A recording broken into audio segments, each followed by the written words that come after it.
The things you think about determine the quality of your mind.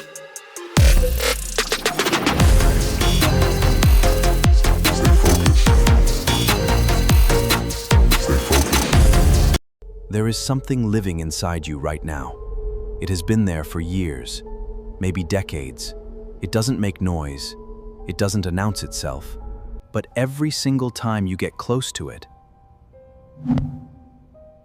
it stops you dead in your tracks.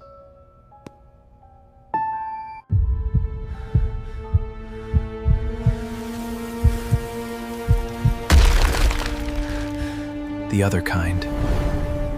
Face the fear of a presentation. Lean into the fear of a conversation. And take the leap to finally live the dream.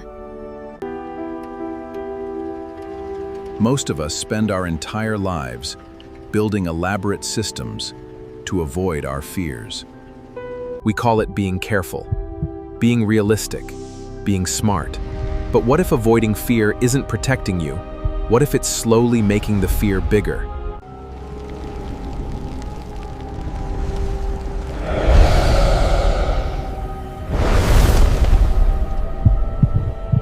Today we run the most personal experiment in Ripple Lab history. 1 days to the fear. What happens to the fear? Welcome to the Ripple Lab. Before we run the experiment, we need to understand the enemy. What actually is fear? What actually is fear? Deep inside your brain sits a tiny structure called the amygdala. It is your brain's alarm system, scanning every situation for potential threats. When the amygdala detects danger, real or imagined, it fires a signal so fast, your conscious mind doesn't even have time to think. Heart rate spikes, breathing accelerates, muscles tense. This is the fight or flight response, designed 200,000 years ago to help your ancestors survive predators. It is spectacularly good at keeping you alive in the jungle. This is what we call the survival instinct. Pretty cool, right? And what would you say is your greatest weakness? Well, I sometimes take things too literally. Here is what makes fear so powerful. Every time you avoid something that triggers fear, your brain registers the avoidance as survival. It logs it as, we escaped the danger. And the next time that trigger appears, the fear response fires even faster and even stronger. Avoidance doesn't shrink fear. It feeds it. This is the trap most people spend their entire lives inside of. But neuroscience has discovered something extraordinary, a process called exposure therapy, the most effective fear treatment ever discovered. The principle is very, very simple. Face the fear, over and over again, and watch what happens to the brain. Day 1 begins not with action, but with honesty. Before you can face a fear, you have to name it. And naming it, really naming it. And naming it sounds. Because most of us have spent so long avoiding our fears that we've forgotten exactly what we're avoiding. Heights, rejection, failure, judgment, being seen, being ignored, being ordinary. And then one fear rises above the others, not because it's the biggest, but because it's the one he has organized his entire life around avoiding. The fear of being truly seen, of putting himself out there, his ideas, his work, his voice, and having the world say, not good enough. Researchers at the University of Houston found that the fear of vulnerability is the single most common underlying fear across all demographics, cultures, and age groups. We call it fear of failure, fear of rejection, fear of embarrassment. But underneath all of them lives the same terrifying question: what if I'm not enough? Day 1 ends with the fear named, written down, made real, and for the first time, unable to hide.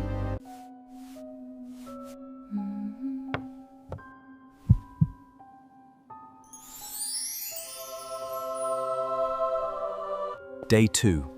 The experiment truly begins. The plan is simple. Every day for 7 days, our stickman will do one thing that exposes him to his fear.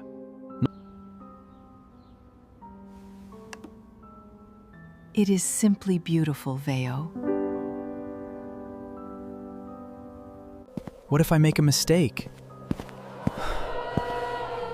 Everyone's watching me.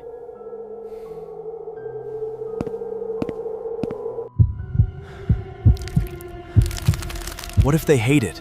What if they laugh? What if they say nothing?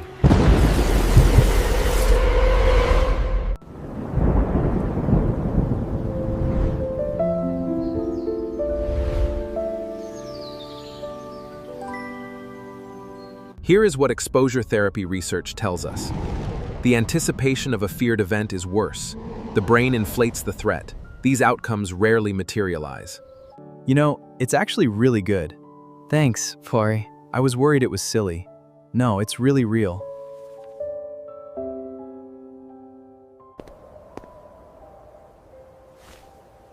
Instead, he feels the response was good, but because he showed up. Because he didn't turn back. I survived. 2 words. The brain has its first piece of counter-evidence against the fear. Day 3 arrives. Something nobody warns you about in self-help books. The resistance. The brain is not passive in this process.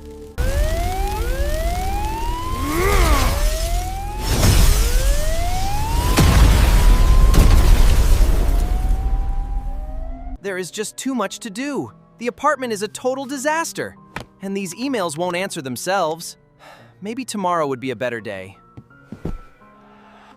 Psychologists call this experiential avoidance, the mind's sophisticated system for steering you away from discomfort. Day 3's exposure is harder. Not one person, 3. What are we supposed to do with this? It's definitely a small group.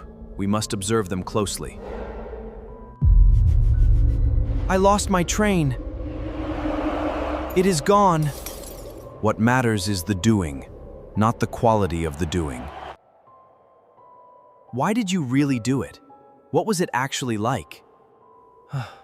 I thought you would judge me, but it felt incredible. Day 3 teaches the experiment's most recurring lesson. The fear is almost never an accurate prediction of reality. Day 4. Something is different. The fear hasn't gone, let's be clear about that. But its texture has changed. It used to feel like a wall.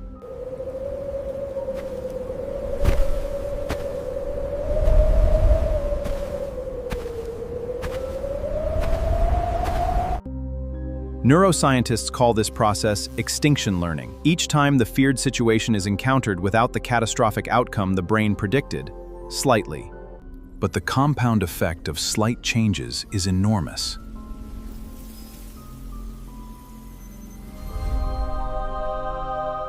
Day 4's exposure, the biggest yet.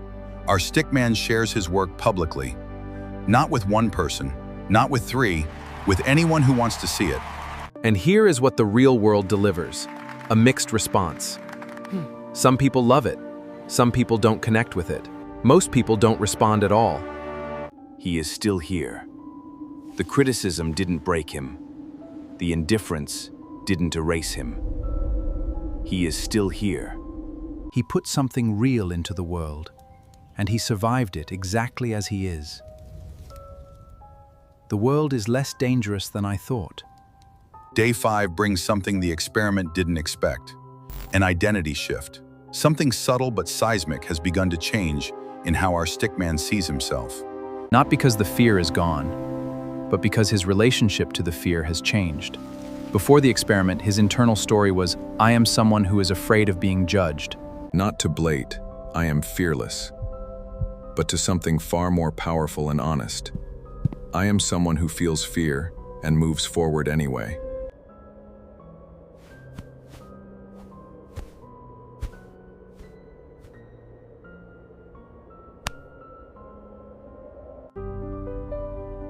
Psychologist Carol Dweck at Stanford calls this the growth mindset, the belief that your capabilities are not fixed. 4 days of facing fear has done something 4 years of thinking never could. Evidence. Personal, lived, undeniable evidence that he is more capable than his fear told him he was. And on day 5, something beautiful happens. He notices another stickman frozen at the edge of something scary. I survived. Day 6 is where the experiment demands complete honesty. Not every exposure goes well.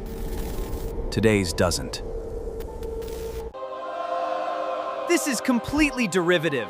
A total waste of effort. You have no talent at all. I gave this everything!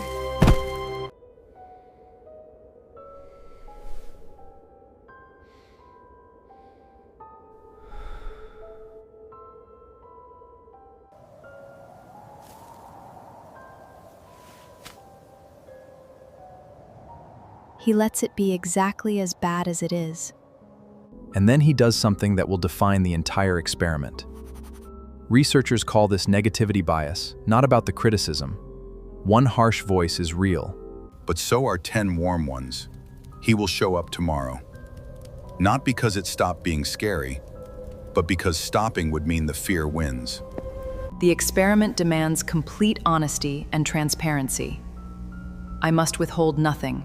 Only then can we truly understand the depth of this failure. Day 7. The final experiment. Everything inside him is screaming to retreat. The fear is at maximum intensity, not a step toward it. The actual thing. And he walks toward it anyway. It isn't perfect, it isn't polished, but he stays. He finishes.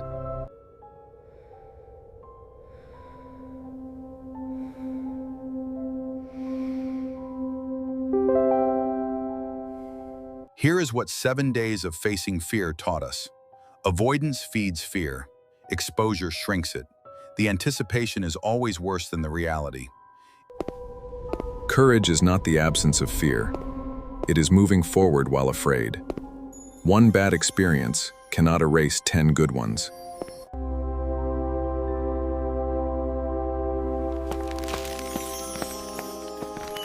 But only through action, never through thinking. What is the fear you have been feeding with avoidance? What would happen if instead of feeding it, you faced it? Just once, just today. What ripple would that create? This has been the Ripple Lab. One choice, infinite ripples. We will see you in the next experiment.